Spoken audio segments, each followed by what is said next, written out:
I can't think of anything more heartbreaking than to lose a child. And I know many will approve of the decision to scrap fees for funerals for the 4,000 or so deaths of children under 18 in England every year. After all, funerals, as anyone who has ever organised one knows, cost thousands of pounds, which is ludicrous and unaffordable for many. The government has therefore launched the Children's Funeral Fund in the next budget to spare all bereaved parents funeral costs on top of the pain of losing their child. Sorry, but I can't see why this is necessary or even right. The welfare state looks after us from cradle to grave, but I don't think that this should literally mean parents should pass the bill to the taxpayer for the sad duty of laying their children to rest. Unless, of course, they really cannot afford to pay. I'd far prefer to see funeral costs come down to sensible levels than the state reaching into private grief.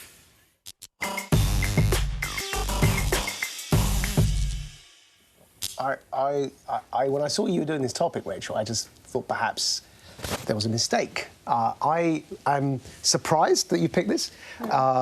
One thing Margaret Thatcher in law, L-O-R-E, has always been remembered for is snatching milk from the children, right? So a piece of perhaps career political advice, never take things away from children. Now, these are parents who are grieving. Their children... We're taking them away from parents, or yes, giving them to parents, yeah, not but children. it's a right that the government wants to grant to families if their child dies. I can tell you a story, and it really touched me. It's a recent story. It happened within the last month, and it's tragic. It's really, you know, nobody wants to go through this. I went to school to pick up my 2-year-old boy from nursery, and I was handed a letter, folded, and I thought perhaps my 2-year-old was in trouble. I thought, why are they giving me a letter? You know, and I got a bit scared. I thought, was he done something wrong? I opened the thing, and it apologises and begins by explaining why 2 of his teachers aren't present.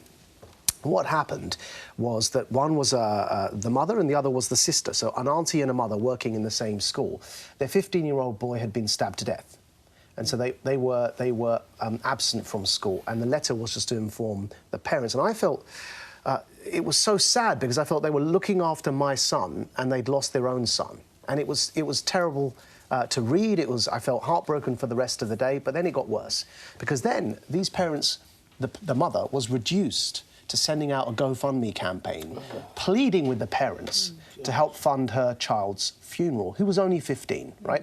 Young black family in the part of London that you'd associate with knife crime. He was stabbed to death. It's, you know, it's tragedy upon tragedy. Now, the cost of that funeral, if you look at the average cost of funerals in London, £6,500. Ridiculous. That was my main point. Now, these families can't afford that. Now, they're already grieving, right? They're already looking after other people's children while their child has been taken from them in this way, and they had to beg people to send them money to help pay for that, you know, and that's a level of indignity. Frankly, I don't care that it's not. Of course, it's indignity heaped on pain and agony, and I quite agree. I don't understand why you're opposing it. There's so many things you could have picked to oppose in this planet. Why? Yes. But my point... Do you know it's up to £2,000. So it's not... And by the way, I'd pay the whole damn thing. If that family... I think the government should pay the whole damn thing, limited at 10. So it's up to £2,000. So you're up to Father Christmas when the children die, but you don't want other children who are living to get your money after you die. Hold on.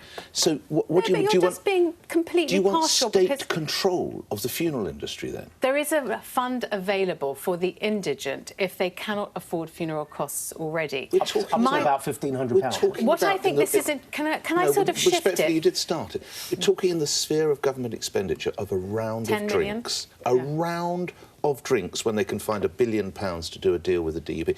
And if it helps people at the worst time of their life, absolutely not. And I'm normally the tightest it can be on government spending. Look, I completely see the sentimental force of having a children's funeral fund. But my point about this is that the government cannot be there to stand in whenever anything goes wrong or is painful, to add a sticking plaster in people's lives. We have a social care crisis. We have old people dying in uncared for in homes. This is the and when first nobody's worrying about them, I want to hear from Michelle. I think my view is...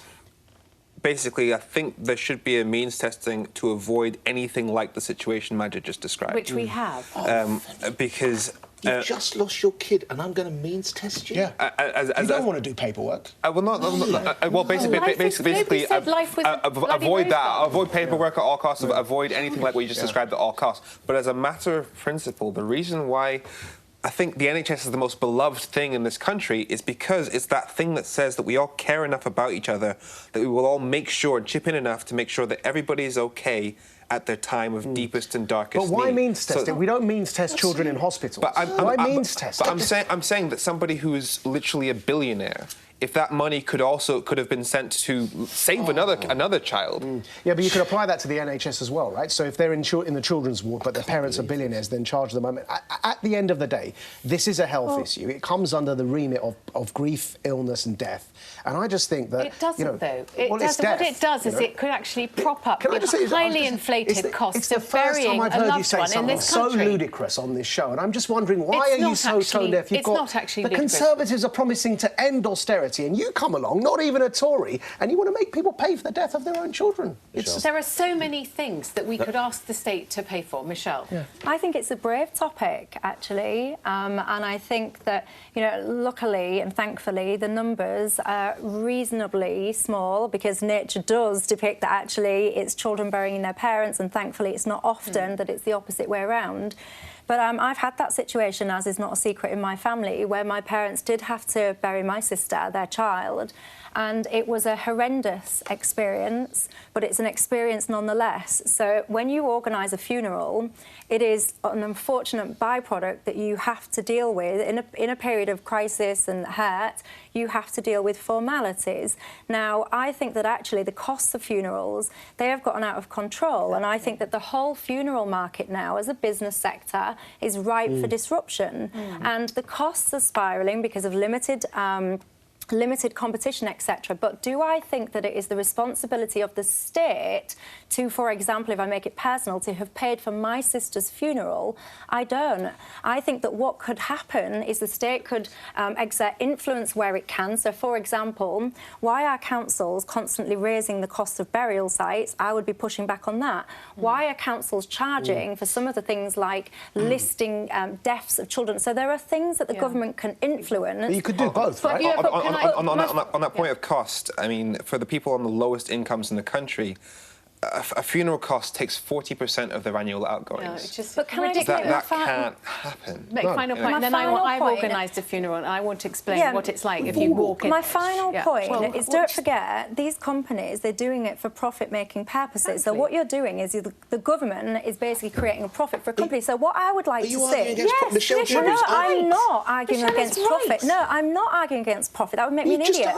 What I'm arguing against is that the government doesn't need to be paying that profit, because what I'm saying is, where is our sense of community? If a family, why did that lady that you referred to, why has none of her friends stepped up and organised this payment, crowdfunding for her? I'm sure her friends can't afford £6,500. No, but you come together as a community, which is what she did with the GoFundMe page. Why do we constantly need the government to be bailing everything out? I've organised the funerals of my two brothers and my mother. My mother moderately recently. The council take is minuscule. It's the undertakers, it's the hearses, it's the burial plot goes into thousands if you're burying. Yes, it does. Well, not in Kent. Why can't those private organisations reduce their costs then for children?